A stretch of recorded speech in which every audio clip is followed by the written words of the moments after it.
Welcome to Crypto Tutors.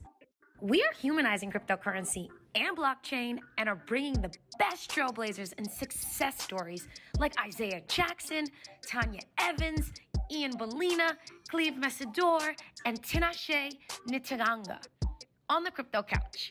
Click subscribe and the bell to be the first to watch the latest interviews every single week.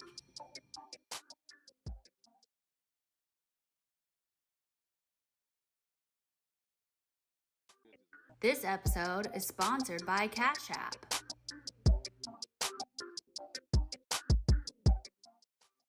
Crypto tutors, crypto tutors, crypto tutors. Hey, It's a way.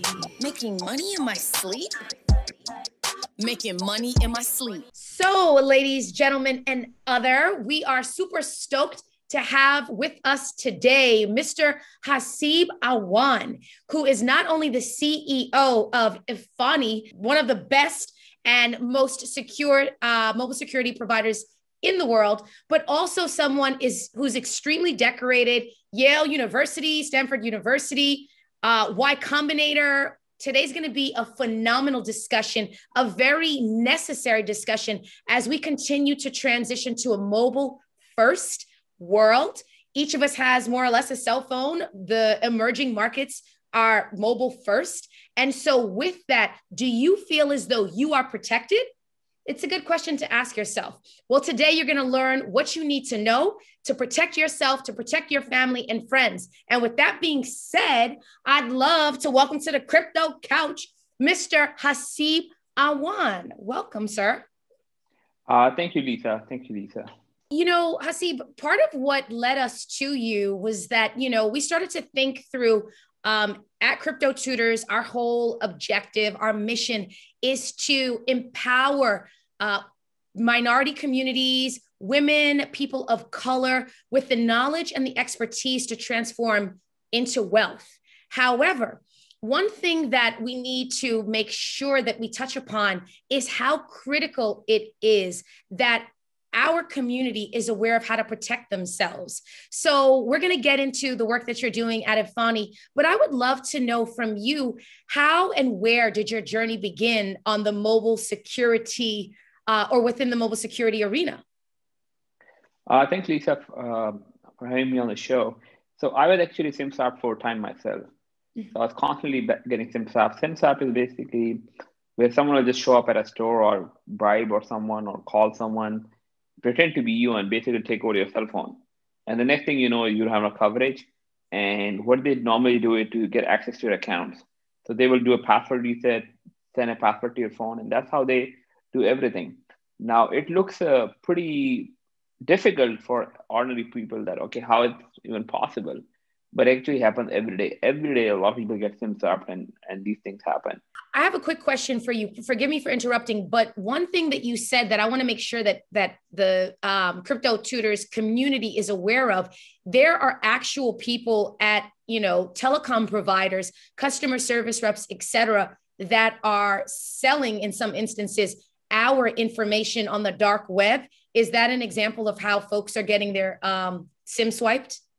That's correct. So that's one way. But absolutely, there are services where you can actually pay people and they will take care of your cell phone. They can even not just SIM swap you, they can also sell your call logs. They can sell your text logs.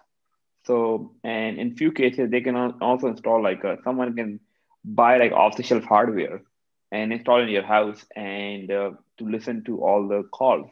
It's called string devices. You may have seen movies where they have a van outside your house and they're trying to track people.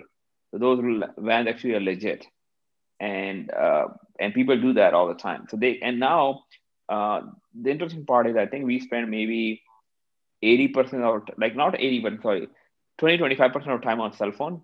Right. And everything done is, and I'll tell you a very scary stat. 80% of the attacks on cell phones are successful. What? 80% of the attacks on cell phones are successful. Is that based on a particular region or what's the scope of that? This study was done by Princeton University.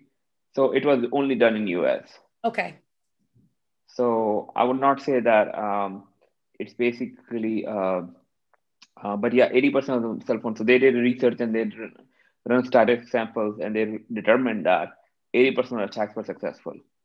And they were not even a pro hacker. They were just like literally they just took techniques and they tried to uh, do attacks and see what works and what doesn't.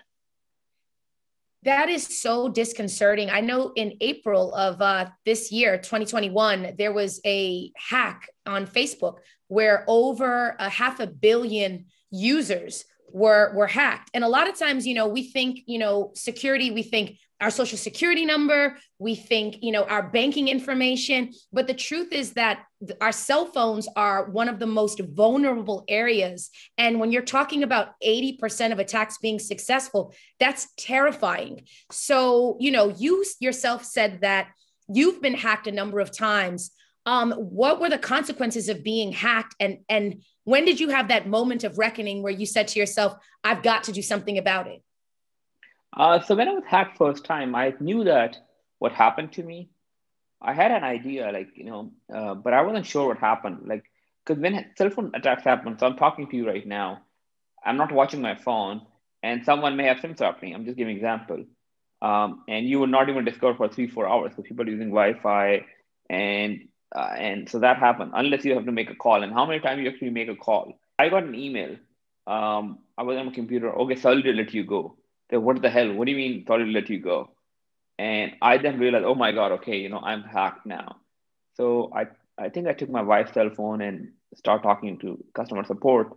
And now they thought that, okay, I'm the hacker, and because the real person already took control of it.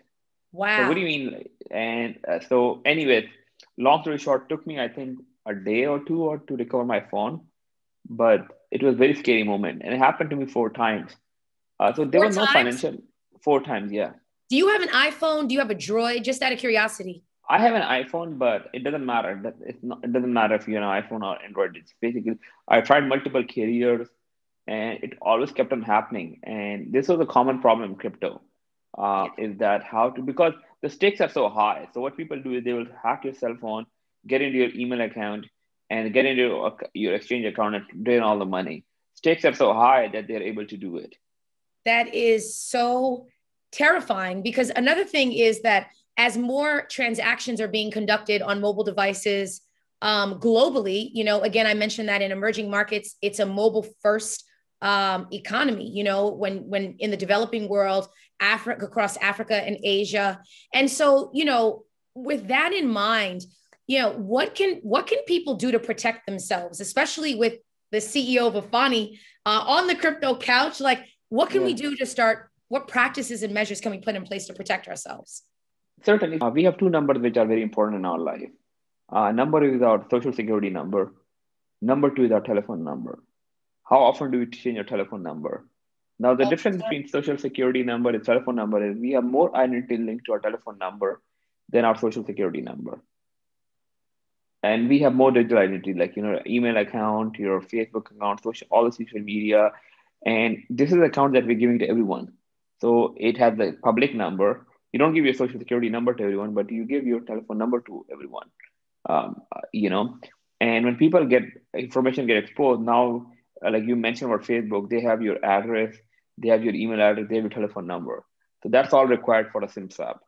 You need someone, zip code, account number, and telephone number. 3 things.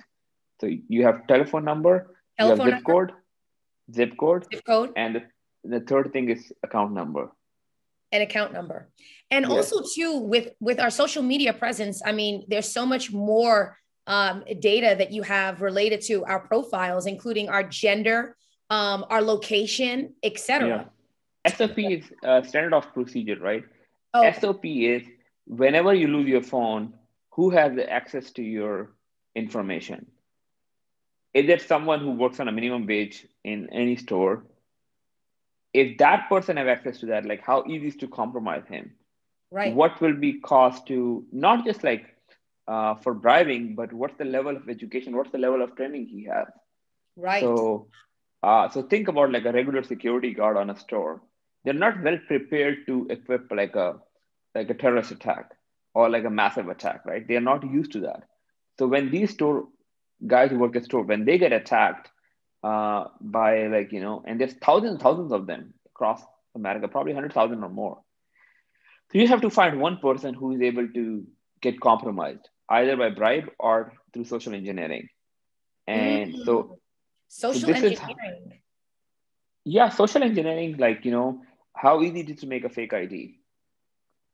So it's super simple. So you mentioned that if you put someone's telephone number, you'll get his name, their address, and you just make a fake ID. Walk up to the store and say, "I lost my phone," and that's it.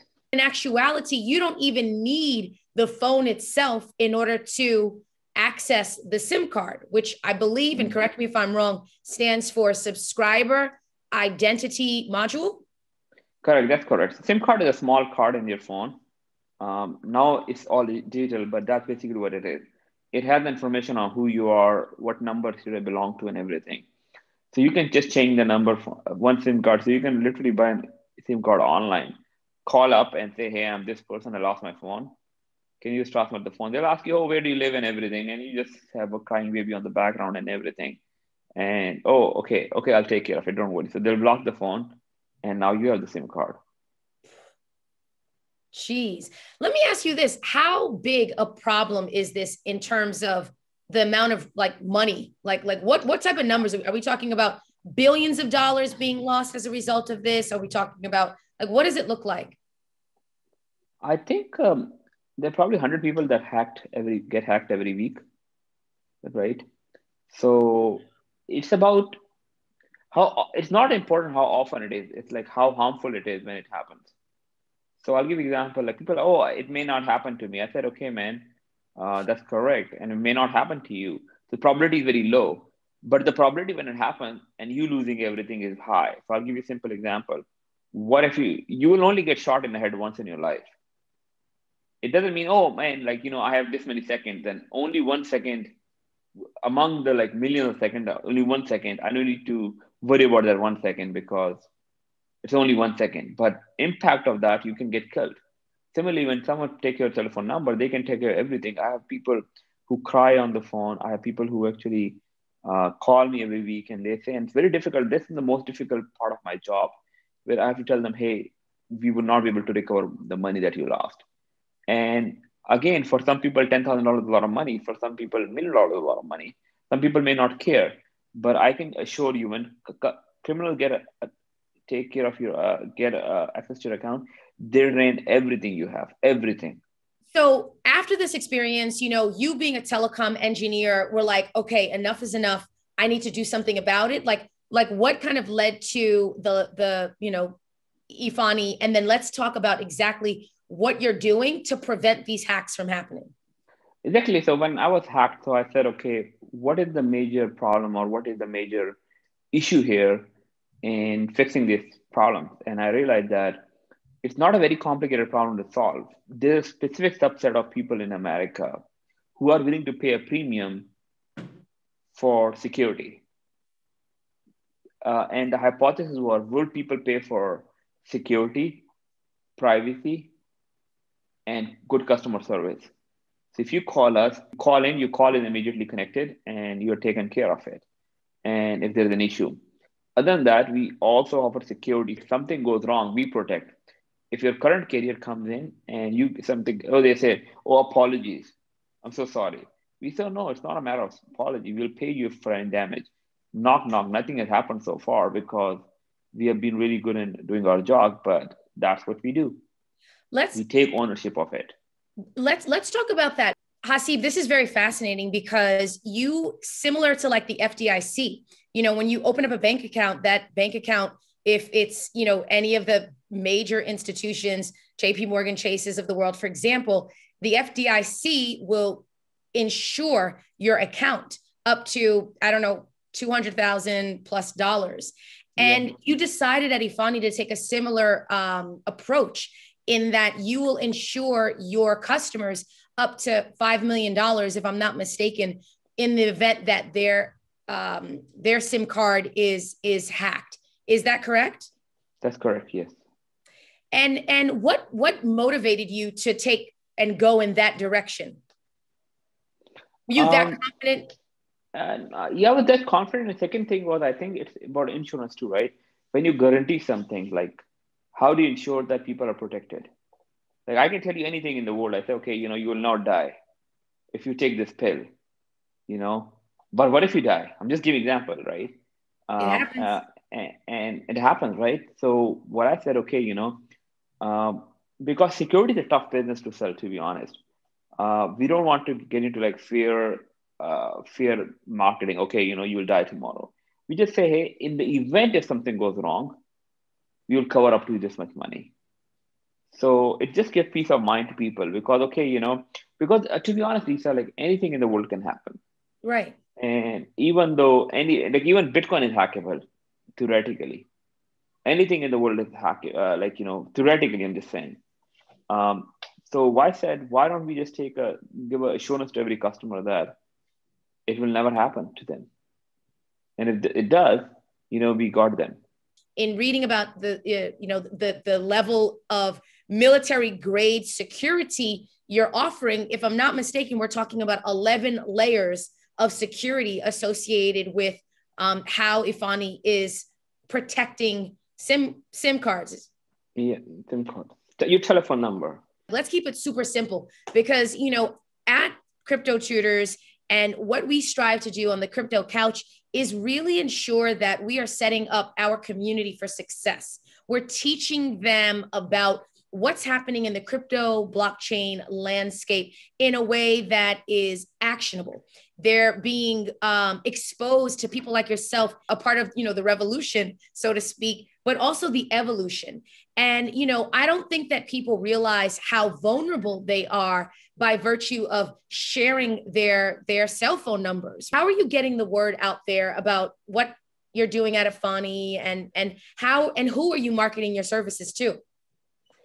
At the moment, to be honest, it's all word of mouth, So we haven't done any kind of crazy marketing marketing campaign. It's all word of mouth. People who use the product, they refer it. But we should start doing some outbound marketing because our customers are generally different.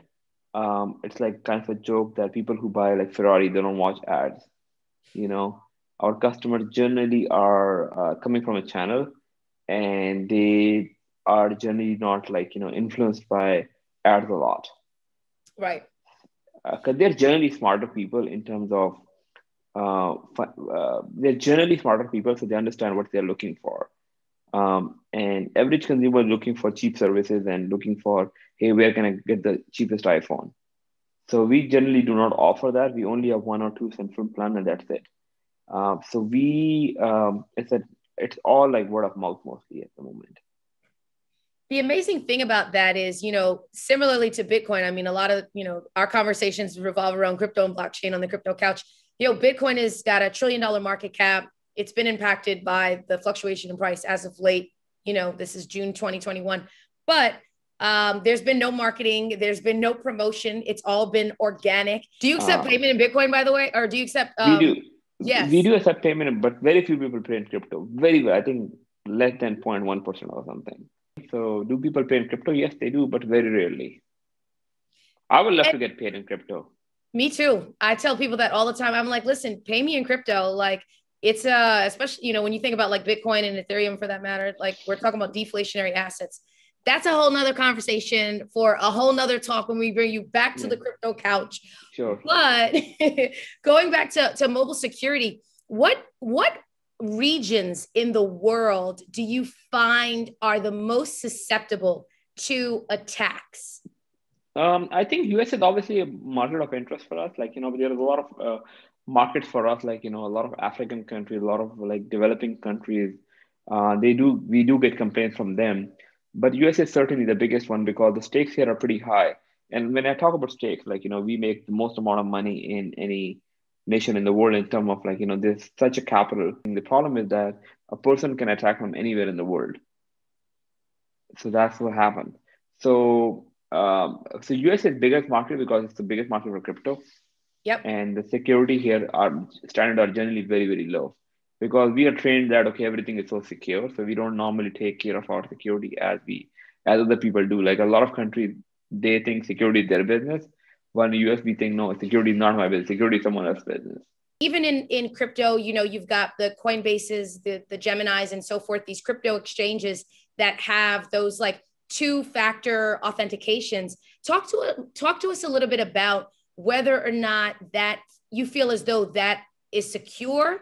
And if not, what are some of the practices folks can employ to increase their mobile security?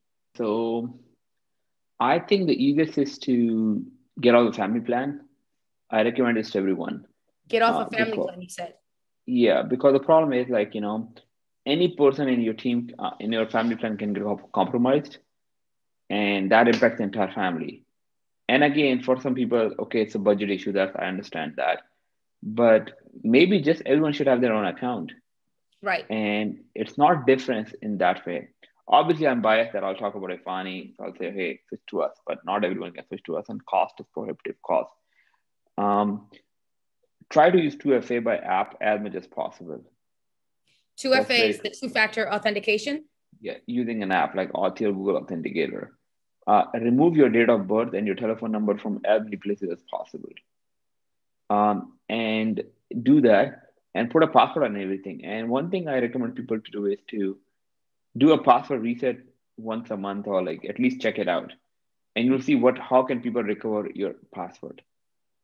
And it's very simple to find out. Like you can go to like Gmail and do a password reset and try every possible way to break into your own account and see what option they present. And based on that, eliminate all those options.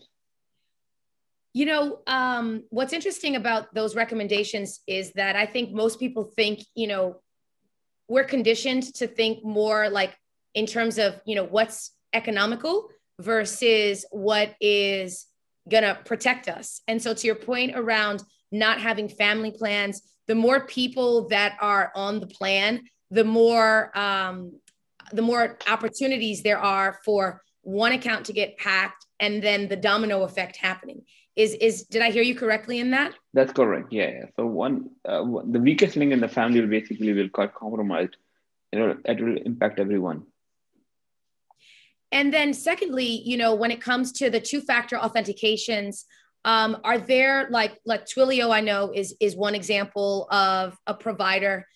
Are there other, organizations that you feel like do a good job or that you would recommend? Obviously not being endorsed by any of them, but just kind of Google Authenticator, Microsoft, and Authy.